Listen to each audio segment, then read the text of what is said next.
नौजवान साथी, सभी के सम्मानित गार्जियन, सभी को सनत मल्ला मुकेश अली की ओर से नमस्कार प्रणाम चाहते हैं।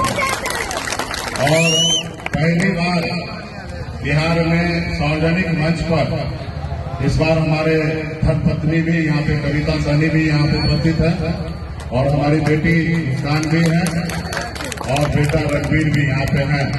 और एक हिसाब से बिहार में भी स्कूल का छुट्टी चल रहा है तो बम्बई से आए हैं और इनको बिहार घुमा रहे हैं और साथ में ट्रेनिंग भी दिला रहे हैं।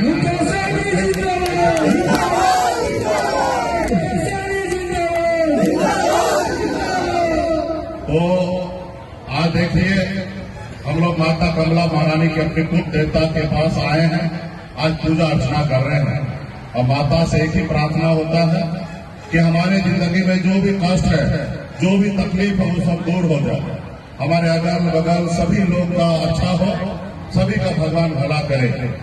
तो ये सब हमारे पूर्वज ने पूजा पाठ, एक आस्था विश्वास जता के हम लोग पूजा पाठ करते आ रहे हैं।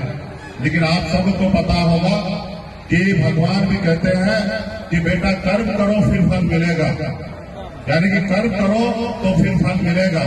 तो मैं आप सभी से आग्रह करूंगा कि आप लोग सबसे पहले अपने समाज में, इस संसार में अगर सर उठाने जैसे लोग बनना है तो उसके लिए सबसे पहला काम क्या करना है कि एक रोटी कम खाइए लेकिन अपने बच्चे को पढ़ाइए, लिखाइए, काबिल बनाइए।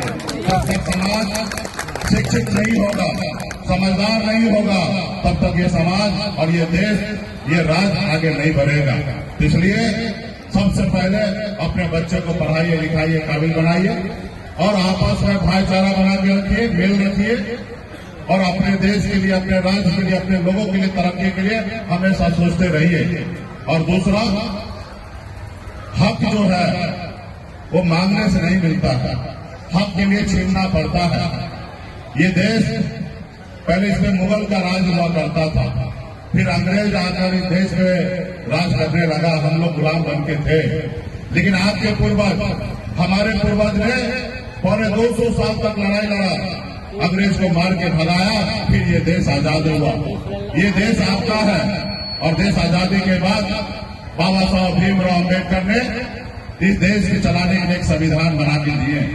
पहले राजा के घर में बच्चा जन्म लेता था, रानी के कोख से बच्चा जो जन्म लेता था वही राजा बनता था।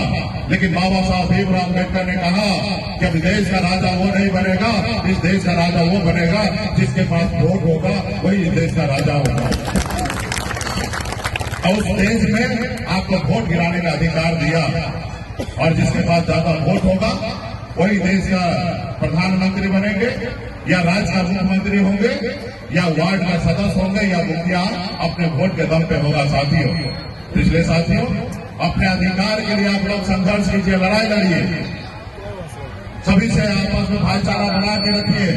आज हमारी जो लड़ाई है कि निषाद समाज को रिजर्वेशन एससी का मिलना चाहिए। पहले बंगाल, उड़ीसा, बिहार, झारखंड पहले एक ही राज्य हुआ करता था, लेकिन आज आप चले जाइए बंगाल में, वहाँ निषाद समाज को एससी में दर्जा मिल रहा है। आप दिल्ली में चले जाइए, वहाँ आरक्षण मिल रहा है एससी का, लेकिन बिहार में नहीं मिल रहा। इसका रीजन एक ही है कि उस समय का जो सरकार था या उस समय का जो अधिकारी थे, उन्होंने आपके लिए काम नहीं किया, वो आपके साथ न्याय नहीं किया और एक आप लोगों ने भी अपने लिए संघर्ष नहीं किया। अगर 70 साल पहले आप लोग संघर्ष करते, हमारे पूर्वज संघर्ष करते, तो निषाद समाज का एससी का आरक्षण मिल गया होता और जब आरक्षण एससी का मिल गया रहता तो आज निषाद समाज का बेटा कलेक्टर होता, एसडीओ होता, बीडीओ होता, आईपीएस होता, डॉक्टर होता, इंजीनियर होता, लेकिन नहीं हुआ। तो इसके लिए आज आपको संघर्ष करना पड़ेगा।